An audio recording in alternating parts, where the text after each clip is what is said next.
Alle, Alle,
Welcome back to Fruit of Medjugorje. This is 195. Really? Yes. Wow.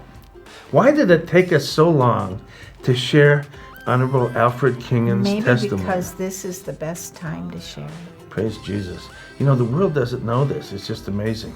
This is a piece of history you're going to hear. This is a talk given by the Honorable Alfred Kingon in 1992 to the National Conference on Medjugorje at Notre Dame. And this talk was about something that happened in the political arena in which Our Lady of Medjugorje played a great role. Oh, praise God. Tell them about it, Dennis. Well, I was going to school, I remember, to teach at St. Joe High School that morning, December 8th, 1987, the Marian year. Oh my goodness. And President Gorbachev in the morning news was getting off the plane, and the reporter yelled to him, President Gorbachev, is there going to be a peace accord today? And I remember the shock of everybody. This made the news for Gorbachev to say, with God's help, there will be a peace accord. Of course, there was intercession going on by Our Lady and by a lot of people that we didn't know about. For instance, we didn't know, and Alfred Kingon will share with us, that Maria had sent a letter to President Reagan and a letter to President Gorbachev that had gotten into the hands of the American ambassador Balak in Moscow and translated into Russian, sharing him with both the presidents the messages Our Lady was giving in Medjugorje. Wow. And Reagan was deeply moved by this. As a matter of fact, just before the peace accord was signed, he had Reagan call Kingon call Medjugorje, because he wanted to thank Maria for having shared with him the messages of Our Lady. And he told Kingon, now I'm going to this meeting with a whole new spirit. Wow, it's a fascinating account, and he does a good job, the Honorable Alfred Kingon. He does a good job of sharing it. Praise God, he loves Our Lady. He still loves Our Lady so much. And it shows how Our Lady's really coming for all her children, because Ambassador Kingon is not a Catholic. Wow. But he told me a year ago that President Reagan always intended to go to Medjugorje after he left the White House. But things would come up and he'd get distracted, so he wasn't able to do it. There's some very interesting things. For instance, what Ambassador Kingon didn't know then, and I don't think I knew then, but another speaker at this conference was Father Robert Fox, the Fatima priest, at the conference in Medjugorje. And he shared that President Reagan had asked him to consecrate, later after this, to consecrate America officially on behalf of the President of the United States to Our Lady. He asked Robert Fox Yeah, to do that. and Oh he my had, gosh. Father Fox has a letter from Reagan thanking him for doing it above his Wow. desk. He shared at this time. Wow. Reagan also, just interesting, had in his bedroom the pilgrim statue of Fatima, of Our Lady, that was right over the room where he and Gorbachev signed that peace accord. So he's was very grateful. President Reagan attributed this to Our Lady's intercession. Wow. Well, thank you, Blessed Mother. I'm sure that this was incredibly important for the safety of the whole world, this accord. So Praise God. Yes, Medjugorje is the She fulfillment helped. and continuation of Fatima. St. John Paul the Great said, and boy, is it true. And we see the powerful move of Our Lady in history here. And guess who brought this about? The little pilgrims who prayed in response to Our Lady's it call. should give us hope for the future, that Our Lady's with us still. Yes. So enjoy this talk by Mr. Kingon, and God bless you all. As a matter of fact, he told me one time, he said, I'd love to come and tell these Catholics that Our Lady is not just coming to the earth for them, not just coming for Christians, she's coming for all her children on the face of the earth today.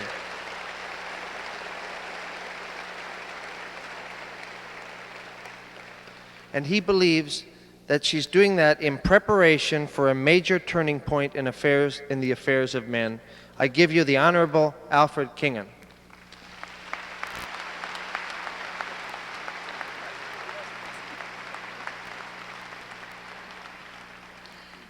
Well, thank you and good evening.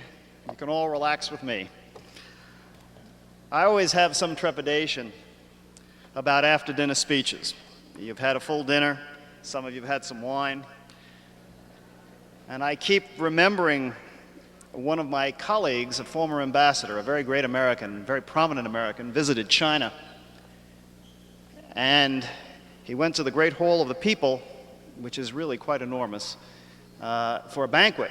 And it became clear to him that he was going to be called upon to say a few words, and he didn't know Chinese. And he leaned over to the ambassador from New Zealand, who was a friend of his, and said, "What should I do?" And the ambassador from New Zealand said, "Well, just get up, take a bow, and sit down." And his name was called. He got up and he looked to the left and bowed. He looked to the right and bowed, and sat down. And there was thunderous applause, thunderous. And it went on and on. And he didn't know what to do, so he got up again. Turned to the left and bowed, turned to the right and bowed, sat down. Absolute silence. Not a sound was heard. And he was very embarrassed. And he sat down and he turned to his friend and he said, "What did I do wrong?" And he said, "Well, they don't like long speeches."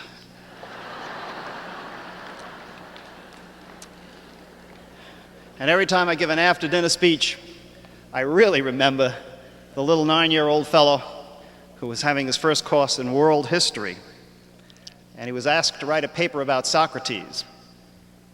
And he wrote, "Socrates was a great man. He talked a lot. They poisoned him."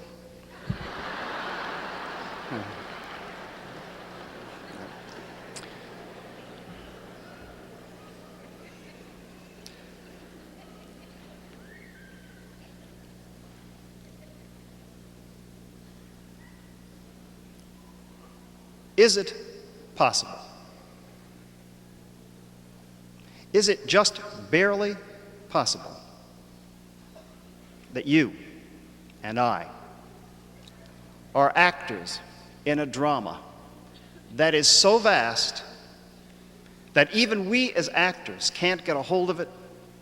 We can't quite see the script, and surely the last act, much less our parts in it.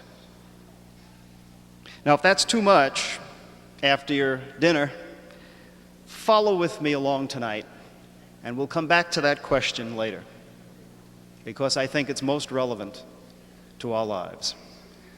First, let me get the disclaimers out of the way. I'm not a Catholic, but I deeply, deeply believe in God. I deeply believe in the Christ, and I deeply believe the apparitions in Medjugorje are real and important.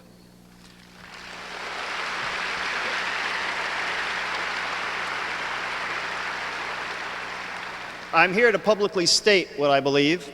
I told my wife it's time that I stood up and be counted. And it's not what I believe, it's what I know. And I'm here to talk to you tonight about two principles. The first, there are no accidents in the universe. None. It is no accident that you are here. It is no accident that I am here. It is no accident that I'm talking. I will not tonight debate cosmology or theology or religion. I have so many experts that I had dinner with tonight, all dressed in the cloth. I'll let them take care of that. But just remember in the back of your mind that reasonable men differ. Please remember that not only is more than half the world not Catholic, more than half the world isn't even Christian. I know what they believe, you know what they believe, I know what you believe, and I submit, for the purposes of what I want to suggest to you tonight, it's not important. There are no accidents in the universe. If we were supposed to know what we presumably will be clear to us after we die, or presumably what we might have known before we were born, God, who's perfect and omniscient and all-powerful, would have seen to it that we would have known. So we're not supposed to know. That's what faith is all about. It was meant to be that way. I'm not bothered by it, and I'm not bothered by the fact that God-loving humans have come to God in different ways. As I say, there are no accidents in the universe, and that includes my being a footnote in the history of Medjugorje. Many accounts have been written.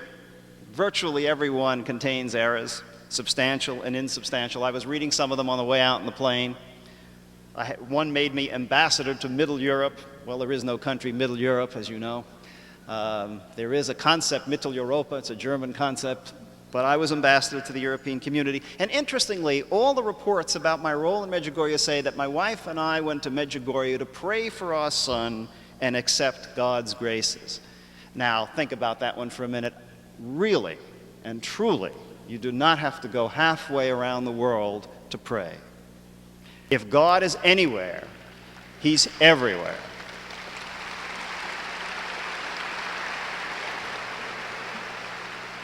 He's here, and more importantly, He's here. And I certainly don't have to go halfway around the world to thank God for the graces that I have received. I hope I do it every day.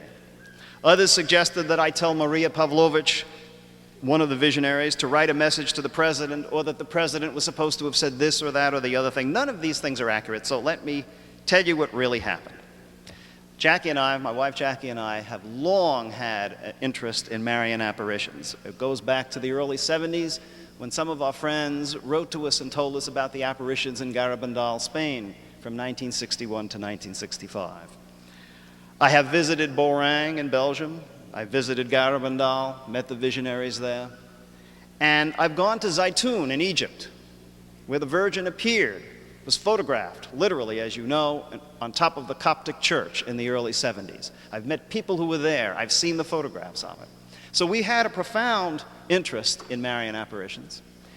And when we were posted in Brussels, knowing that apparitions were going on in Medjugorje, we had to go. Oddly enough, the arrangements for us to go started back in the White House in 1985. One of the speechwriters for Ronald Reagan knew about Medjugorje, found out that I knew about it. He was a deep and devoted Catholic. He is a deep and devoted Catholic. And he told us if we ever wanted to go, to call him. So when we got to Brussels, we did call him. He put me on to a priest in Maryland whose name I forget. And the priest told us about Jozo Vasil, who runs a rooming house in Medjugorje that some of you may have stayed at. And the calls were made. Had a little hassle with the State Department guys. I wanted to go on my private passport. They insisted I go on the diplomatic passport, which caused no end of troubles at customs. But we did go in early 1987. We stayed 4 days. On the third day, I asked Jozo if I could meet one of the visionaries, and he took me over where Maria Pavlovich was talking to a group of American tourists.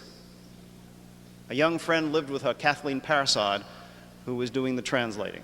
Now, from my point of view, a certain amount of discernment is called for. There are an awful lot of people who have visions of an awful lot of things. Some of them really need help, and some of them are genuine. But I want to tell you, watching Maria in her elegant simplicity, and her beautiful spiritual answers to the pilgrims. The way she lived, the way she carried herself, the way she talked, the way she prayed was very moving and convincing to us. After she finished with the tourists, we went into the house, Jackie and I, Kathleen, Maria, myself, Jackie, and we began talking. And then an interesting thing happened. The door opened, and Father Svetozar Kraljevic, who many of you have read his book and is one of the major priests involved in Medjugorje, came in, and we started talking even more. The father was interested in what was going on with the disarmament policy around the world. And right in the middle, Maria got up and said, "Stay for lunch." Well, we said, fine. It's not often that a visionary asks us to stay for lunch. And the lunch was plain and simple, black bean bread, coffee. Conversation was very vital, continued. About 3/4 of the way through the lunch, Maria said, "Excuse me," and got up and left. When we were leaving, she came back. She had pulled Kathleen out and gave me a letter and said, "Could you get this to President Reagan?" Well, I was the Secretary of the Cabinet. There are ways to do these things, and I said, yes, I could. Now, I wanted to read the letter that I wrote to the President, but it's a long one, and it describes my feelings about Medjugorje. Maybe if I have time, I'll do it later. I got back to Brussels. On November 13th, sent the letter to the President with the enclosure, my letter, which ran about 4 pages, and Maria's letter. On November 16th, I wrote a letter to Maria and also to Father Svet, telling them that the message was on the way to the White House. Approximately 1 month later, on the day before the Gorbachev summit, I received a call from the White House, told that the President, and I'm quoting here, was very, very moved, and he wanted to find out from me the addresses of Maria and Kathleen so that he could directly write to them, rather than send the messages through me. Now that is the cause of one story that's been passed around, that the President was trying to call Maria and couldn't get through. That's not accurate. I was the one that was trying to call and couldn't get through, the Yugoslavian phone system being what it is. And I did, what I tried to convey to them was that the President would get in touch with them directly, knowing that he was going to mail letters back, not on a telephone. On December 8th, I called Maria and conversed with Kathleen, and she said that she and Maria were saying, "Gee, too bad we didn't know Russian, because we could have sent a message to Gorbachev." I didn't think very much of it, hung up. Next morning, December 9th, in prayer, it hit me with a tremendous force, and I wrote her a letter on December 9th saying, "Don't worry about that, I can get it translated into Russian, and I think I could get it into Russia through our ambassador to the then Soviet Union, Jack Matlock, who was a friend of mine." Well, now, you know, there are no accidents in the universe. George Shultz, Secretary of State, had called all American ambassadors to Oslo on December 11th for a 2-day meeting. Now, you might think that says something about George Shultz if you've ever been to Norway in the middle of December. It's cold, it's dark, you can't see anything. But I found out later that Shultz had a daughter living in Oslo, and that's why the meeting was in Oslo. All the U.S. ambassadors were there, including Jack Matlock, the ambassador to the Soviet Union. I got to Jack at the beginning of the meeting. I said, "Jack, I want to have a private talk with you for about 15 minutes. He said, "Fine." We went off into a side room, and I had no knowledge about Jack and Rebecca, his wife, in terms of their religious beliefs. And I said, "Jack, are you a Catholic?" And he said, "No, I'm a Lutheran." I said, "Jack, did you ever hear of Fatima?" He says, "Yes, it's a city in Portugal." So I knew I was in trouble, and I began to, I told him, "Look, what do you know about Marian apparitions?" To which his response was, "Marian what?"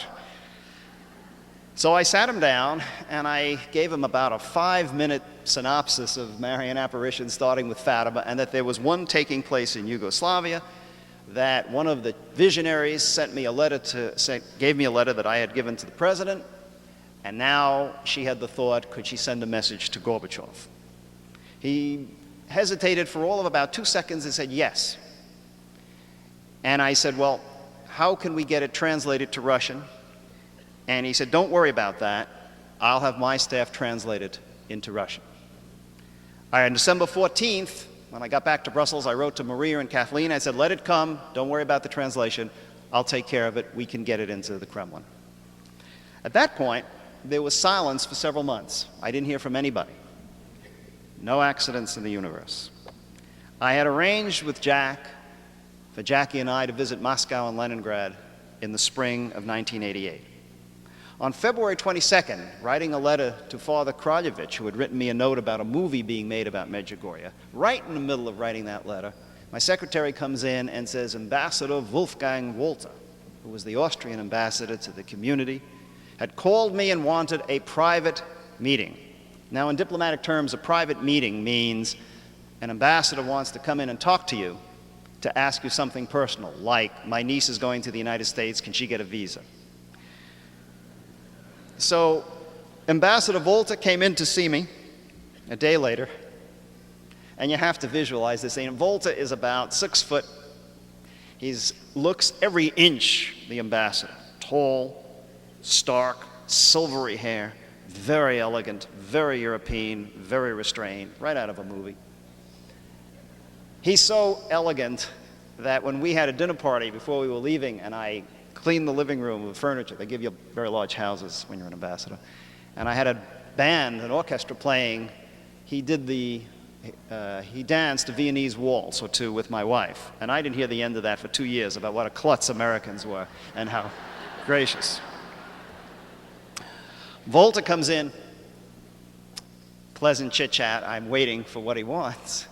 And he says, Ambassador, I hear you've been traveling around Europe. I said, well, you know I have, Wolfgang. I've gone to the EFTA countries. That's the 6 countries that are surrounding the community countries. He leans back and he says, I hear you've been to Yugoslavia. And then I knew. And I said, yes. He said, did you visit a town called Medjugorje? And I said, yes. Well, he then takes this large envelope. One of his deputies, Volta Haga, who was in the Austrian Foreign Ministry and is now Deputy Chief of Mission in Italy, had gotten to know Maria, taken Maria's message, translated it into Russian, wrote a 5-page summary in Russian, and then handed me 39 pages of the lady's messages translated into Russian. I confess, I exercised some editorial discretion. You don't get into a chief of state or a chief of government's office. Ronald Reagan got 1,000 letters a day. To get into the president, you have to make sure that it's, short and compact. So I took Maria's message, and I confessed that I left the rest of it behind. And we went to the Soviet Union, stayed in Moscow for several days, went up to Leningrad, now St. Petersburg, for several days, stayed with Jack in Moscow, and gave him Maria's letter. Now, this part of the story, I've never been forthcoming. I know whom Ambassador Matlock gave the message to. I know that man swore that he would give it to President Gorbachev. Given the state of affairs in the Soviet Union then and now, I'm a little reluctant to tell you who it was, but he was a very, very prominent person in the Soviet hierarchy. And that's what happened. We're convinced Gorbachev got the message. We were warned ahead of time not to expect any response, and that if there was any response, however unlikely it would be, it would go through the Soviet representative in Yugoslavia. So there I was, a footnote to Medjugorje history. Through the grace of God, I was able to get messages to 2 presidents in a bad time.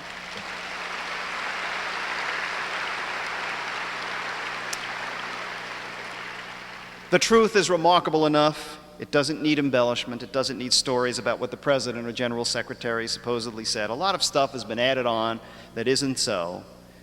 There are no accidents in the universe. What happened was extraordinary enough.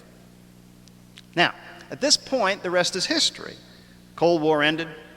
Communism begun to manifest its inevitable decline. The Berlin Wall came down. What role did all of this play? Is it true that Mary defeated communism? Was Pope John Paul right when he said he didn't save Poland, Mary and Medjugorje did? The answer to both those questions is no and yes. Which brings me to the second great principle that I want to talk to you about tonight. If I've learned anything in life, I've learned this: the only will of God is love. All the rest are the choices of men.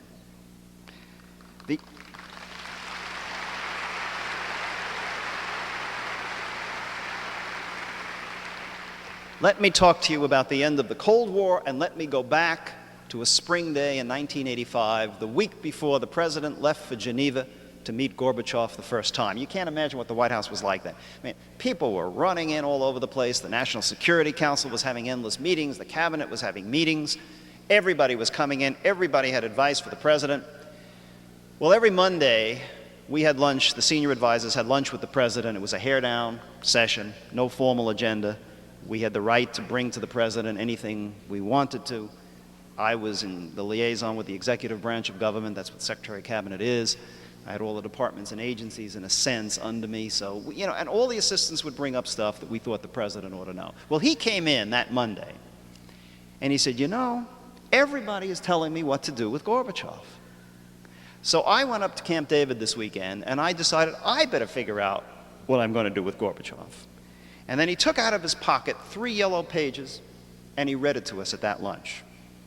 And I must say, I've never been so proud to have worked with a president than I was on that day. It was fascinating. He had it exactly right. I've heard Ronald Reagan dozens of times talk about it. He never condemned the people in the Eastern European countries. He never condemned the people in the Soviet Union or China or any other people under a communist regime. He always thought it was the system itself that was evil.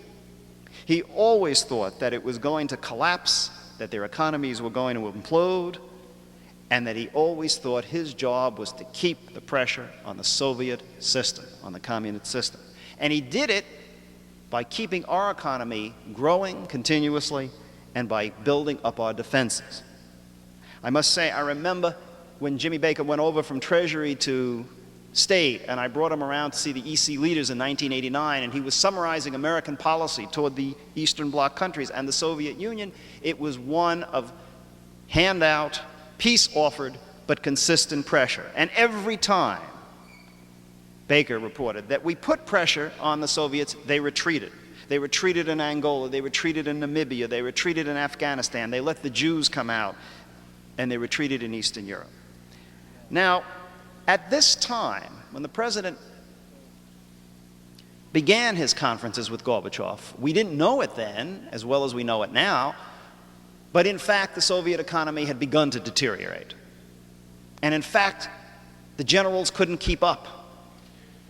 So I can almost pinpoint the day and the hour and the moment that the Cold War ended. And it was at Reykjavik in Iceland, when President Reagan met with President Gorbachev to talk about disarmament, intercontinental ballistic missiles, and so forth. And as the conversation grew, and every time Reagan said, let's do away with missiles, Gorbachev said, let's do away with more. And at one point, Reagan said, well, if you're going to take this posture, why don't we do away with all nuclear weapons? Frighten the Europeans, but the president said it, and Gorbachev said, why not? But then you may remember what happened. Gorbachev threw in a clinker. He said, of course, if we do this, you're going to have to do away with the Strategic Defense Initiative, so-called Star Wars, which Reagan knew was, his mind was purely a defensive posture.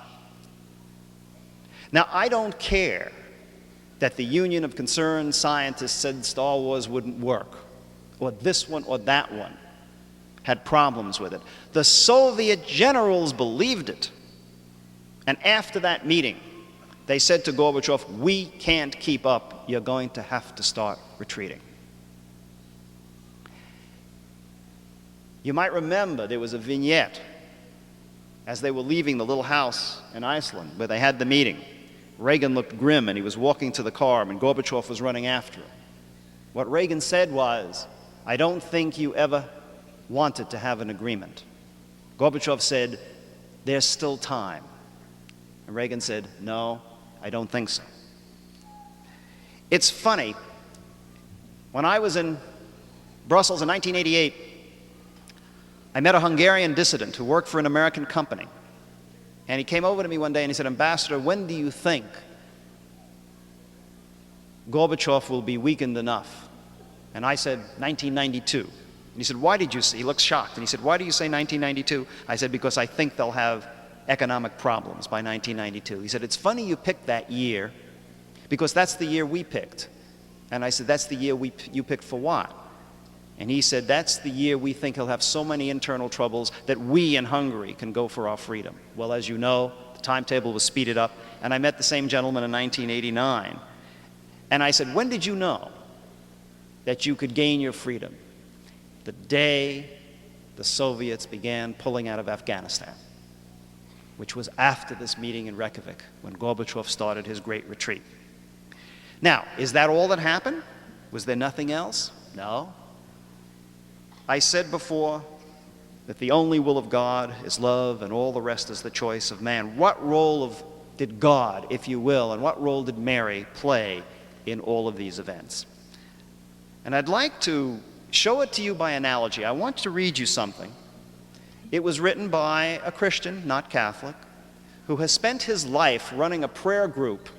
They spend all day and most of the night praying for different people. I have spent many hours in prayer, praying not only for myself, but for many other persons. It's easy to see that prayer is an effective means of changing oneself. But how can prayer for others be affected? How can I, through my prayers, affect the conditions of your life? Prayer for others is effective.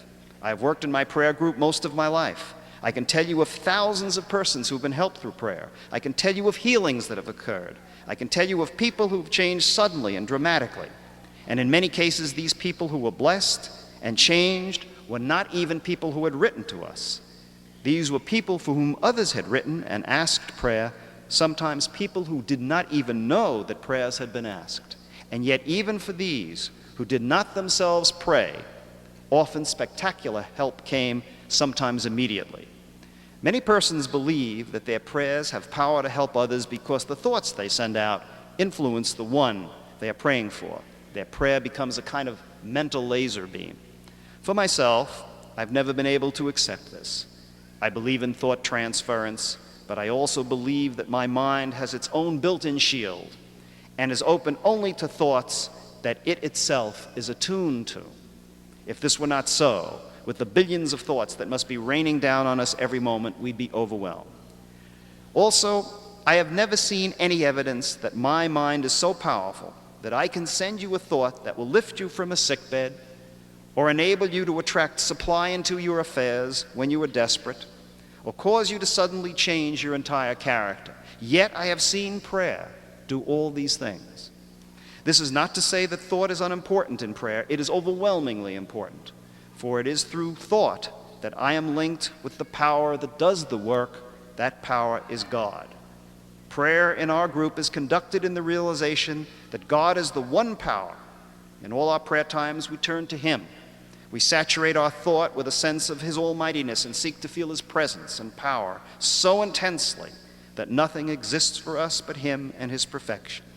This, then, whether you are praying for yourself or another, is what we would tell you to do.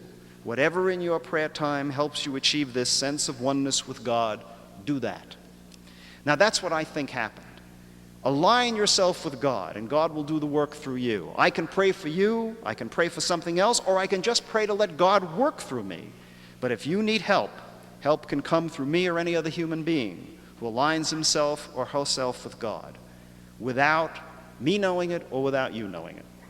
I believe God knows what you need and what I need far better than we do ourselves. And I believe He answers all prayers in the best way for the prayer and the recipient. And often we cannot see this right away. Our job is to surrender to God. And I think that's what happened. All of us who prayed, all who prayed in responding to Mary's call, and all who prayed in general, allowed the inner calls and the conditions changed. And men responded to the changed conditions. Ronald Reagan certainly prayed. I know this for a fact. He's told us that he got down on his knees many times in the White House and prayed. How about Gorbachev? Well, let me tell you a story. When Reagan and Gorbachev met for the first formal time in Geneva, they had diplomatic dinners. I don't know if you've been to any state dinners, but what happens is the president of one country will be on one side of the table, the president of the other country will be on the other side of the table. The first ladies alternate. That is, Mrs. Gorbachev sat with the president, Mrs. Reagan sat with President Gorbachev. It's very hard to have a cross conversation at these tables. They're very wide, they're full of flowers, all sorts of things. But at one point, Gorbachev got very excited in his conversation, and he had a cross conversation discussion at that dinner, and Ronald Reagan heard Mikhail Gorbachev say, pointing to his wife, Raisa, "Ask her, she's the atheist." Well, what did that mean? Did that mean Gorbachev wasn't? He professed that he was. But from that moment on, Reagan felt that Gorbachev was a believer. I asked him once, did you ask him? Did you try to find out or probe? He said, I couldn't. Conditions were never right to do so.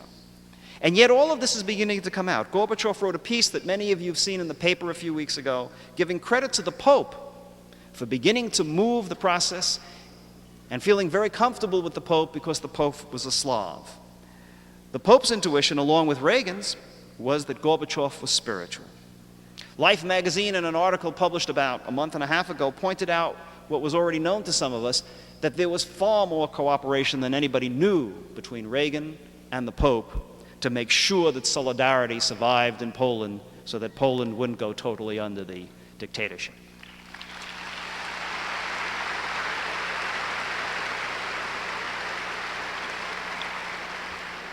I'm convinced that prayer, love of God, and allowing God to work through us, without doubt, influences not only the affairs of men, but the physical state of the world. Then what are we to make of Mary's messages? Here is how I see them. Prayer, we just discussed. Conversion, you know, when the Virgin appeared to the 4 little girls in Spain, in Garabandal, the principal visionary, Conchita, asked her once, "Why have you come for us?" A natural question for a young girl. Why did you pick us out? And Mary's answer was, Conchita, I haven't just come for you. I've come for all my children. And in Medjugorje,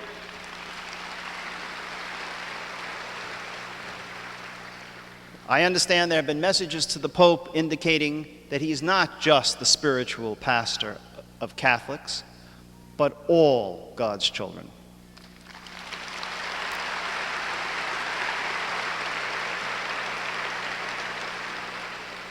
I believe the word conversion means converting to God, not a particular religion or church. Surrender to God, thy will be done. Make me according to your heart. Penance and fasting, from my point of view, that's simply another form of prayer to align you with God. If it works, do it. Do whatever you have to do to be comfortable and get you closer to knowing God in your heart. Peace, the only will of God is love. Well, it's easy to love the saints, it's easy to love the visionaries you meet. The hard part is to love the fellow you meet every day in your business deals or the guy who just cut you off on the way into the tunnel. But we must strive to see what God sees in each of us. I love the story of the British priest who had a small parish outside of London and was summoned to go up to London one day, and he was looking forward to the hour-long train trip in the beautiful British morning. And he went into one of those European cars, you know, you get in on the side, and there's like 4 seats in a compartment.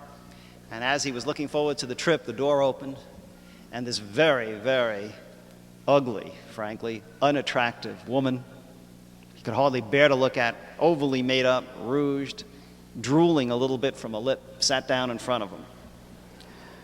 And then from the aisle, the door opened again, and an enormously obese man came in with coffee, food, dripping down, and sat next to him, crunching him into the corner so that the woman was directly in front of him. And he closed his eyes and he said, Lord, I know I have to love my neighbor, but I don't have to look at them.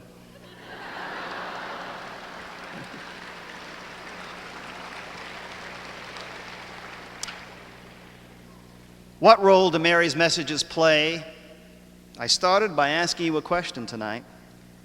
Were we actors in a vast drama? Yes, I think we are. I think a new mankind is being born. And some of the difficulties that we face now and that we may face in the years just ahead are, if you will, the birth pangs of a new age. It was only a few years ago, only our great-great-great-grandfathers, when they looked out in the night and up in the heavens, they thought that was all there was, what they could see with their eyes and a few weak telescopes. And they reckoned the history of man in terms of 5,000 years. Yet in a few generations, we know that space is enormous and vast and almost infinite, and that time covers millions and millions of years. We are coming to grips with some of the events at the very beginning of the creation of the universe. Just a few weeks ago, some scientists discovered remnants of the Big Bang in which the universe began. We are creating year by year, day by day, minute by minute, a vast skein of humanity, a solid, all-inclusive humanity, in which, as the French Jesuit Father Théodore de Chardin said, a collection of consciousness and thoughts around the world is growing and becoming more intense. Think of it in your own lives. Our kids know more than we do. We are transmitting more and more information to each successive generation.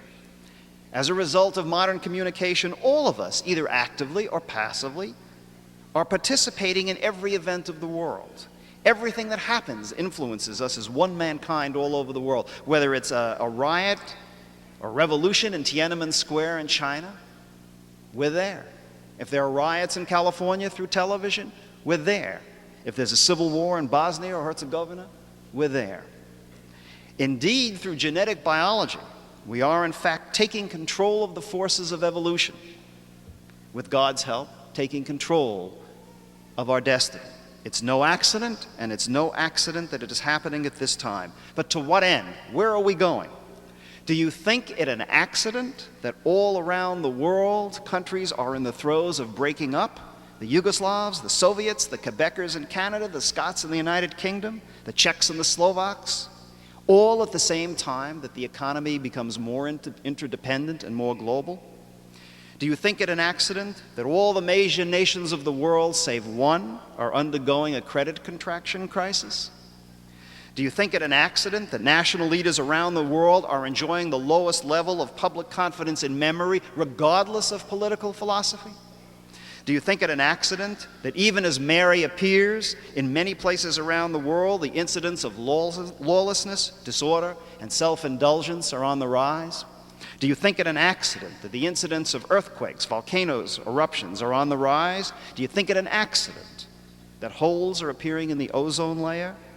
Where are we going? To what end? Inevitably and inexorably, the forces of change and choice are rising within us, individually and collectively. It's no accident that we are approaching not just another important turning in the road, but the most critical point in human history. In a strange kind of way, if you'll forgive the most secular analogy, in this game of life, we've become not just the players, but we are the cards themselves, and we are also the stakes. It's really up to us. Now, I'm aware, and I know you're aware, of the forecasts and prophecies in the Bible, and of the Bible's interpreters, and the psychics, and the visionaries. Some of them are frightening. Some of them are glorious. But of one thing I'm absolutely convinced. As long as the apparitions appear, and as long as the messages come through, we have a choice, and we have a chance to make ourselves into instruments of God. That's the underlying message of Mary.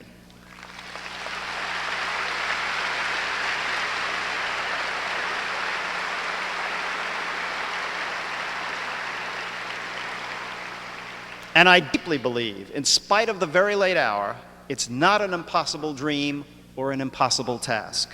We've been told by Mary and all of God's prophets since the beginning of time what we have to do. And God wants to help us. He always does. I'm convinced beyond a doubt that He knows what we want and, more importantly, what we need even before we ask. And amazingly, I believe it's His good pleasure to have already given us what we truly need and truly want. All we have to do is choose Him and receive.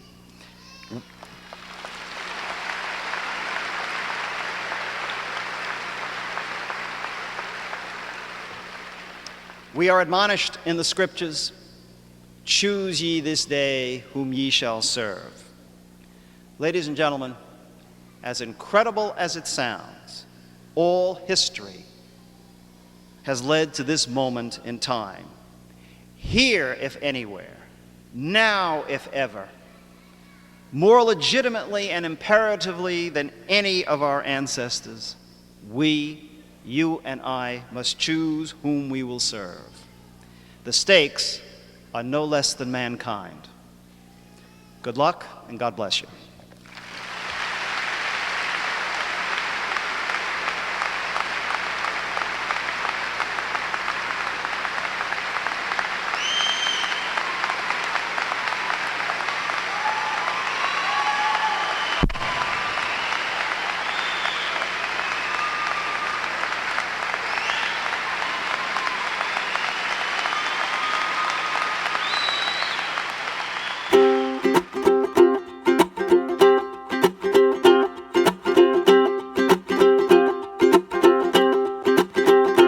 Alleluia.